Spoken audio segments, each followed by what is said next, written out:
আরেকবার স্বাগত। তো আজকে আমরা একটা নতুন বড়ার আইটেম বানাবো, সেটা হচ্ছে আপনার হেলাঞ্চা শাকের বড়া। তোর জন্য লাগছে, দেখুন আমি নিয়েছি হেলাঞ্চ, কেটে এখানে বসিয়ে রেখেছি। আর আছে আপনার চালের গুঁড়ো, বেসন, কালো জিরে, লঙ্কার গুঁড়ো আর পরিমাণ মতো লবণ আর হলুদ। তো শুরু করা যাক হেলাঞ্চা শাকের বড়া।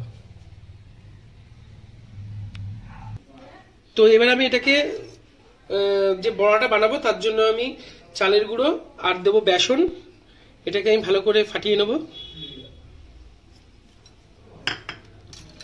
দিয়ে দিচ্ছি কালো জিরে আর লঙ্কার গুঁড়ো, পরিমাণ মতো লবণ,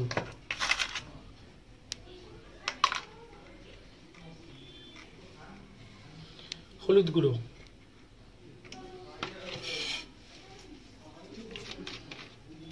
এবার এটাকে ভালো করে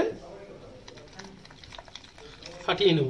চালের গুঁড়ো আর বেসনটাকে একসঙ্গে মিশ্রণ করে ফাটিয়ে নেব। এটা বেশি পাতলা হবে না, একটু ঘন রাখতে হবে।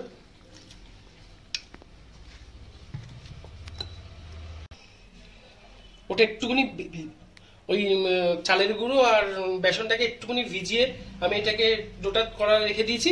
এইবার হচ্ছে কি আমি কড়াটা ধরিয়ে দেবো, এতে তেলটা গরম করে নেবো। দিয়ে দেবো সাদা তেল। তেলটা গরম হতে থাকুক ভালো করে। চালের গুঁড়ো আর এটাকে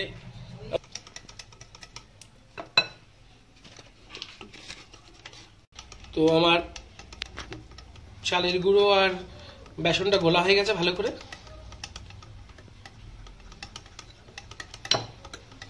পাশে আমার কড়াই তেলটা গরম হচ্ছে। তো এই হেলাঞ্চা শাকের বড়া কিন্তু খুব ভালো লাগে, একটু তিতো লাগে কিন্তু খেতে খুব সুন্দর হয়। তো এবারে আমি হেলাঞ্চগুলোকে দু তিনটে একসঙ্গে নিয়েছি, নিয়ে আমি হেলাঞ্চগুলোকে এইবার চালের গুঁড়ো আর বেসনে মিশিয়ে এবার কড়ার মধ্যে দেবো।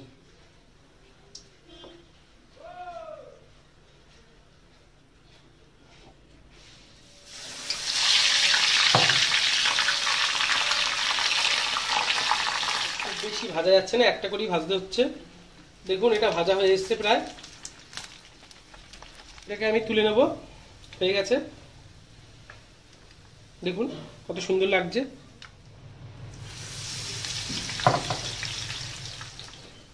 এটা হয়ে গেছে, তুলে নেব।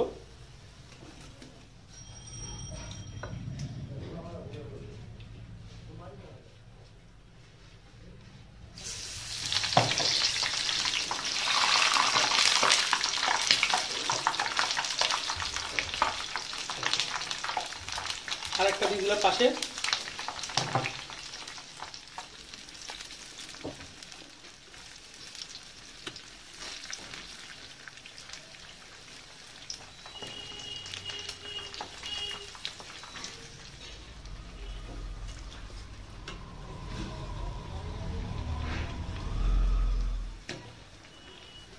তো এগুলো ভাজা হয়ে গেছে, আমি তুলে ফেলবো।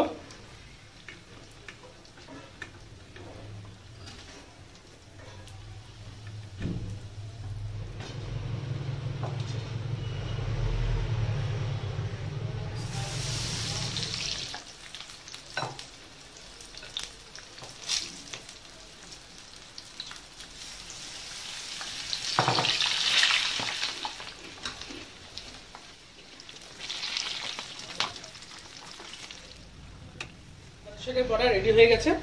তো এই হেলাঞ্চা শাক একটু খেতে তিতো লাগে, কিন্তু এটা বড়া করে খাচ্ছি, খুব তিতো লাগবে না। আপনারাও বাড়িতে ট্রাই করবেন। আর যেসব বন্ধুরা এখন আমাদের বিকিচেন বাংলা চ্যানেলটিকে সাবস্ক্রাইব করেননি, তারা সাবস্ক্রাইব করে আমাদের সঙ্গে থাকবেন। আর আপনারা কি ধরনের রান্না দেখতে চাইছেন অবশ্যই আমাদের কমেন্ট করে জানাবেন। আর আমাদের ফেসবুক পেজ ও ইনস্টাগ্রাম আপনারা ফলো করবেন। তো আমার আজকে হেলাঞ্চা শাকের বড়া তৈরি হয়ে গেছে, এবার আমি এটাকে তুলবো। তো বন্ধুরা আজকে আমার হেলাঞ্চা শাকের বড়া তৈরি হয়ে গেছে। যদি এটাকে আপনাদের ভালো লাগে, লাইক, শেয়ার ও কমেন্ট করে জানাবেন।